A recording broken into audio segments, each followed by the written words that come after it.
this thing is going to happen, like whether we like it or not. I think we should try to look for more long-term solutions, not just build up on the hype of the World Cup. Yes, the spotlight has helped. It has helped to bring about reforms, like 5 notable reforms, in the past 12 years, which, by the way, is very like, how do you only produce like 5 reforms in 12 years? There are multiple ways you can feel about this whole thing, but I think we should take what we have already and work with that. For example, we have the policies, we have the labor reforms, we have all this supporting documents and all that. We should work with that. We should also work with the fact that we have embassies in Qatar, for European Union embassies in Qatar, Austria, I'm thinking Germany, UK, US, all this in the international community. Like, we could put pressure on the Qatar, foreign affairs or the whole situation, the labor ministry.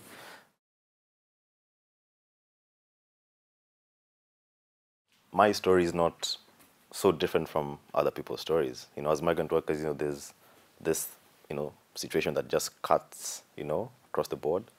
And we all face like kind of similar things, or most of us.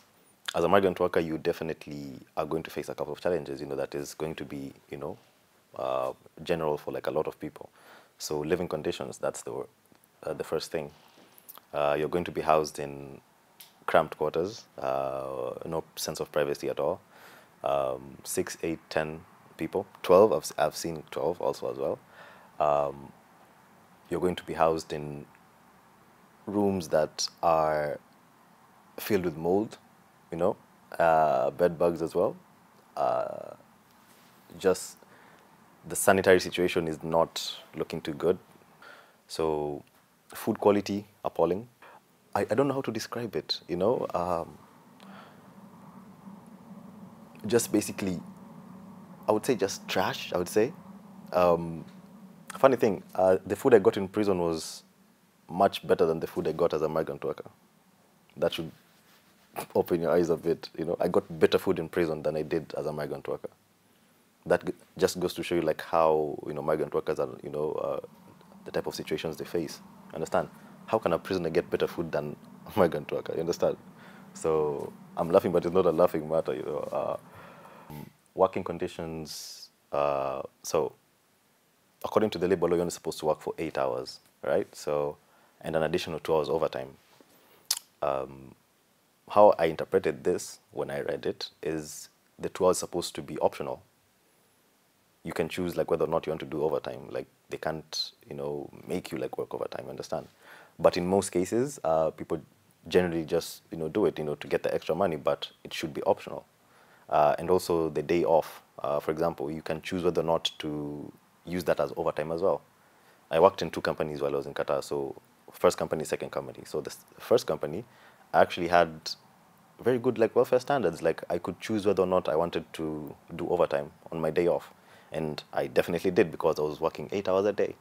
I think it should be a choice, not be forced. In the second company, like, you had to work 7 days a week, 12 plus hours a day.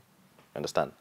And sometimes in other companies, the overtime would not be paid, or they would delay the payment, or they would not even pay like the whole thing at all. You understand? So it's like a whole situation. So and then you have the conditions, for example, like, working under the sun. This is something that's been talked about a lot. Temperatures excess of 50 degrees in the summer, get really hot, and humidity. That also is very prevalent over there, depending on the month, obviously. And according to the labor law as well. See, here's the thing I'm trying to point out. We have, like I said, we have the blueprint, we have the framework, we have the policies for this, but no one implements it. So according to the labor law, from 10 a.m. to 3 p.m., no one is allowed to work outside because it's too hot. It's unbearably hot. Some companies do follow this law. Some companies do implement it, but some don't. Like mine didn't. We had to be like outside, like for the whole time. Here's the thing: I'm not against like being under the sun, like for like outer, like working outside, right? I'm not against that. What I'm against is having people stand or people work for extended periods of time under the sun. We could, in all honesty, do like 1 hour, and then you switch with someone else for 1 hour. You go to the air conditioning, cabin, you chill for a bit, then you relieve your colleague for like 1 hour, just switch it up a bit. But don't expect someone to stand from the morning to, maybe lunchtime, and then lunchtime to evening, under the sun. That makes no sense. People either decide to speak up, or they just like keep their heads down and just, take it one day at a time, because if you speak up, you can get detained, deported, harassed, this and this, retribution basically. So yeah, those are some of the conditions or some of the things that I faced, that my colleagues faced, that people are still facing as we speak.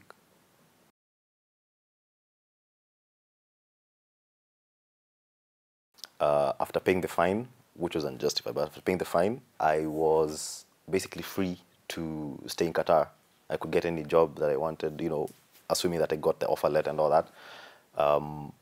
They also told me that, basically like there's no, record or all that, charge, no nothing, just go about your business again. So I was like, no, I can't do this, because if I see something, I'm going to have to write about it again, or I'm going to like, advocate for something again, and then they're going to arrest me again, and then they're going to put me in jail. So I said, let me go back to Kenya.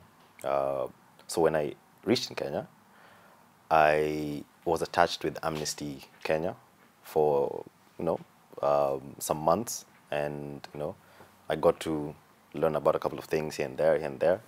But at the end of this consultancy, one of my mentors like reached out to me, told me it would be really, really great if you could register your own NGO and do things, for migrant workers, because you have a unique experience, and you could find other migrant workers as well who have the unique experiences, who have the capacity to deal with this, the migrant worker, situation, and just fighting for human rights. Yeah, I think it would be really, really amazing if migrant workers actually took charge of their own story and were really involved in the things that their comrades maybe have faced.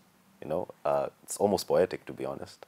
You kind of also like get to change the perception of migrant workers, because people think of migrant workers as illiterate, not capable of doing this or that. They're only good for one particular kind of thing, which is not the case. What we have is experience. We know like what it takes to go from the recruitment agency to flying out to getting your passport taken to having all these situations, and knowing a couple of people here and there. Some people maybe on the ministry, some people maybe on the labor side and all that.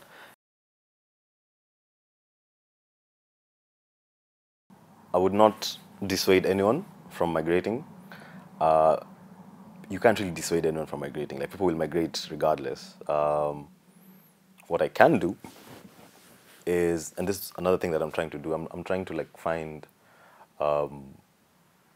like ethical recruitment agencies, agencies that abide by certain, ethics, obviously, and moralities and all these things. So once, probably theoretically, like once I'm done with this kind of research and all this, and I have like a list of like which agents are, really, really, great, and which ones are amazing and which ones are not, I could then kind of steer this individual to the agency that I know will not exploit them, will not hand them in as, like more into modern day slavery, exploitation, condition, all those things.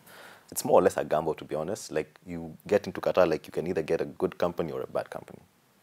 As a domestic worker, you can either get a bad employer or a good employer. In most cases, it's people only talk about the construction sector. Construction worker, stadium this, stadium that. What about the domestic workers?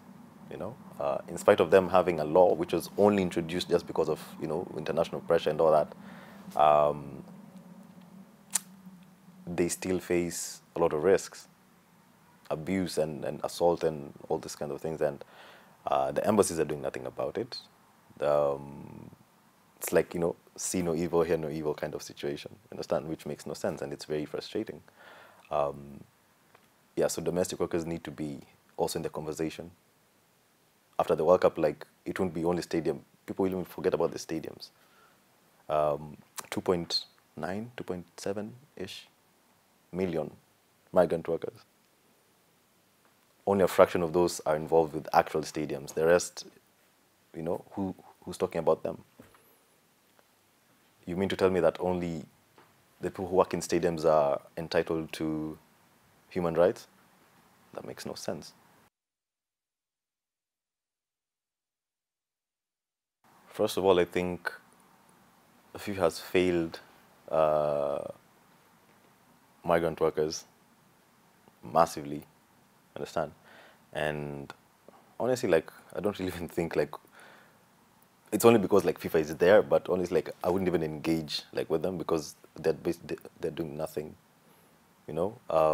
This is a sport, and it's supposed to be sport and it's supposed to be enjoyed by everyone, and it's supposed to have, it's like, I don't know if it's the correct term, but like FIFA is like the, I would say, custodian, probably, like, this is you have to take care of this thing, you understand? And there are people who made this possible, the migrant workers, they made this possible.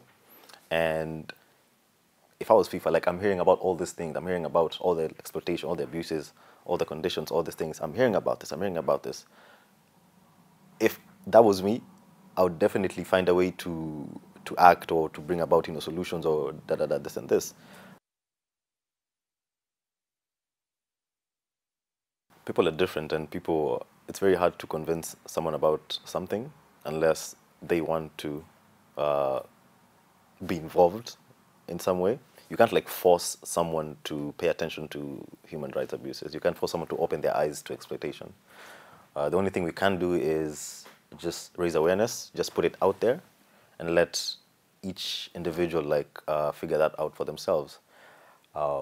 But if you're asking me just, like, theoretically, like, okay, or just, blindly, like, okay, what would I tell a fan?